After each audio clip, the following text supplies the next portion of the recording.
Good afternoon, everyone, and thank you for joining me. My name is Laura Wilkerson. I'm a nurse practitioner with Advanced Medical House Calls and Dementia Care Academy. I wanted to come to you today because last week, after we spoke a little bit about knowing your person and knowing your person the best and surrounding yourself with those things that are positive and fill you full of energy, and knowing that when your person is going through a moment, that you can count on yourself and not always listen to the things that your family member might be telling you or things that they're saying that might make you feel bad in spirit. So a lot of you reached out to me and said, well, let's talk about staging, and what stage is my person in and where are they with regards to their dementia and Alzheimer's. Keep in mind, and I know we've talked about this before, keep in mind that term dementia is just an umbrella. It's an umbrella term that sort of encompasses Parkinson's, Alzheimer's, vascular dementia, Lewy body dementia. So your person may have one of many different types of diagnoses that fit under that big umbrella symptom of dementia. And if you're not familiar with that, message me and we can talk about that, or go back to one of my previous videos where I talked about that symptom of dementia and what that looks like, and how that affects your person. But this week, we're going to talk about knowing your person the best and staging. Is it really important to know what stage your person is in? I personally am going to say I don't think that it is. I really feel that when your person has dementia, obviously there is an early, a middle, and a late. And then there's, the end of life choices. But I think really honing in on and saying my person is, stage 1, stage 2, stage 3. If you really look at those definitions, there's very little wiggle room between each one. And oftentimes people will ask, well, I believe my mom is in stage 1. Is she really in stage 1 or is she in stage 2? It really doesn't matter because you know your person the best. And this morning I was looking at my flowers and I was thinking, hey, this one kind of needs a little bit more light. Its leaves are looking a little droopy and this one looks this way. And I was kind of looking at each one and it reminded me of how I treat each of my patients. All of them have a diagnosis of dementia. Some of them have Alzheimer's, some of them have Lewy body, and some of them have, vascular. But I don't treat every single one of my patients the same. I treat them all differently. When I walk in and see Mrs. Smith and maybe she's having a day where she's a little bit grumpy and she's got some behaviors, I'm not going to treat her the same as I would when I walk into the next room and I see Mr. Smith, maybe her husband. I'm going to treat them all uniquely, and I would encourage you to do the same. Our people are not some rigid stone that we're just going to label and say, they're here and now they're going to progress here. Every day, I think that you as caregivers probably know minute to minute, our person can be one way and the next minute they may be another. So I think it's important that you look for those clues. You look for the clues in your person. If your person is having behaviors right now and they are angry and they're swatting and they're hitting at you when you're trying to set their meal in front of them, maybe take a look and see, do they have another need? If you're a caregiver in an assisted living and you're getting ready to take somebody and you're in a rush and you're in a hurry and you're taking them down to the dining room and they're fussing at you, maybe think, did I give them a chance to use the toilet? Are they warm enough? They're in their nice cozy room and now I'm going to take them out of this small room and maybe take them down to the dining room. But are they warm enough? Do they have on short sleeves? Am I going to be taking them to a cold environment? So really look at your person and see, what is it that they need before I make that next move? And take a look at yourself and look at your own body language. Because if you approach somebody with a grimace on your face because you're in a hurry, well, then that's going to affect how your person reacts to you. And that doesn't mean that they've gone from stage 1 to stage 2 because now they're suddenly refusing to eat. It just means that you haven't addressed all of their needs. Now, if you've addressed all of those basic necessities, have I, made sure that they've had enough to drink, that they're dry if they're incontinent? Have they used the restroom? Do I have them warm enough? Are they cool enough? Are their basic human needs met and they're still having a day?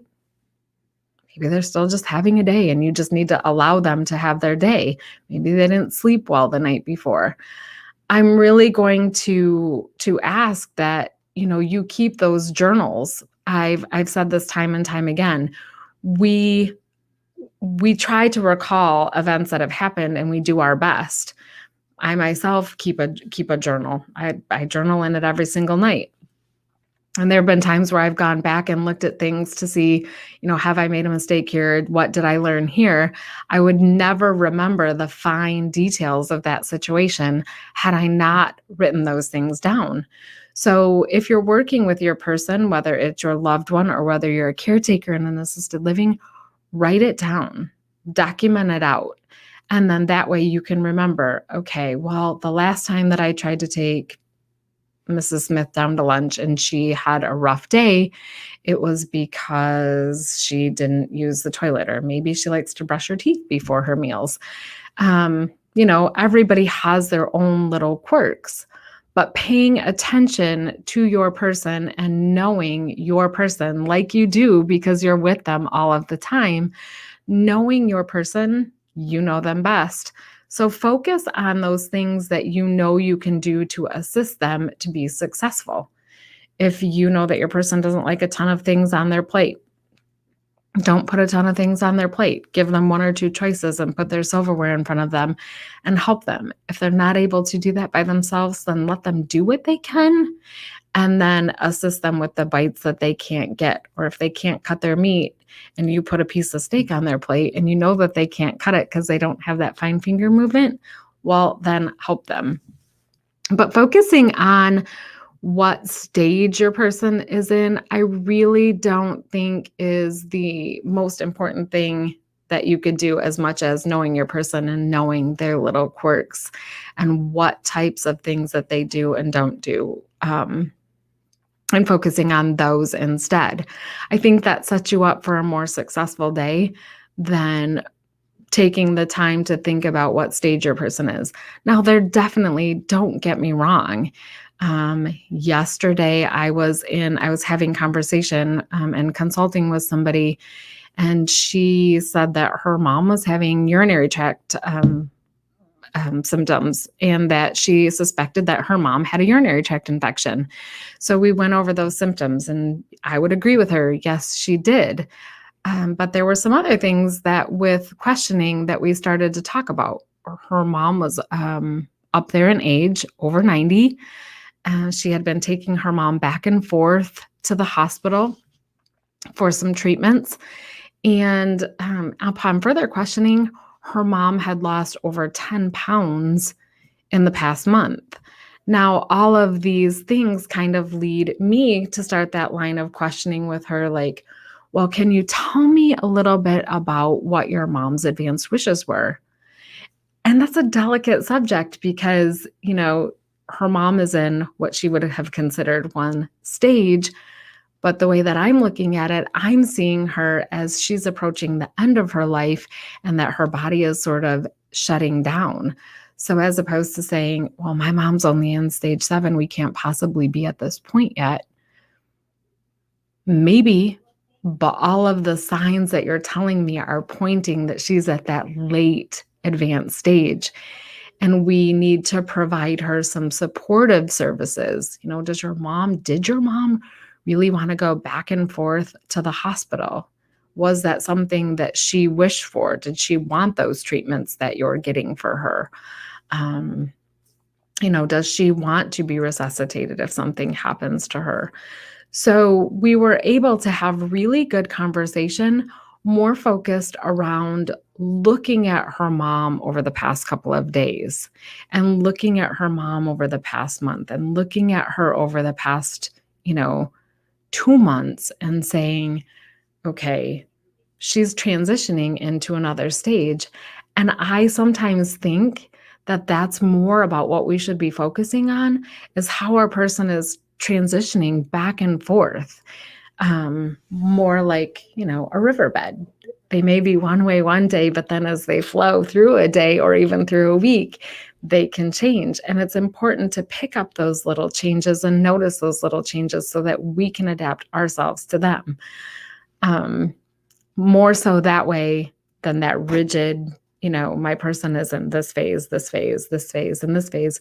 If we can change our perception about our person having to fit into this little category and look at them as more of flowing in between categories, I think that helps us have a different view about how we're going to treat our person. We don't always have to treat them the same every day. So that was my 2 cents for the day. I know you guys are going to have some questions. You can drop them below. You can message me like you have been. I appreciate that. If you have any questions about what type of journaling to keep, personally, I just have a daily appointment book. I know somebody asked me that earlier today. I have a daily appointment book. I don't use it with the time slots. I kind of just write across the lines and fill that out with what happened in my day. And then, of course, my three goals, my 2 short-term and my 1 long-term, and things that I'm thankful for. So I always put that in there. So I would encourage you maybe to do the same. Just pick up a calendar, good day, bad day, what happened during that day for your person, any doctor's appointments and things like that. If you have any suggestions, or if you're a person who is a rigid, like my person is in this phase or my person is in that phase, why do you choose to look at them that way? Is there something that you see that might help somebody else? Let us know. And if you have questions, as always, reach out, and I look forward to reading your responses, and I'll get back with you soon. Have a great Friday, everyone.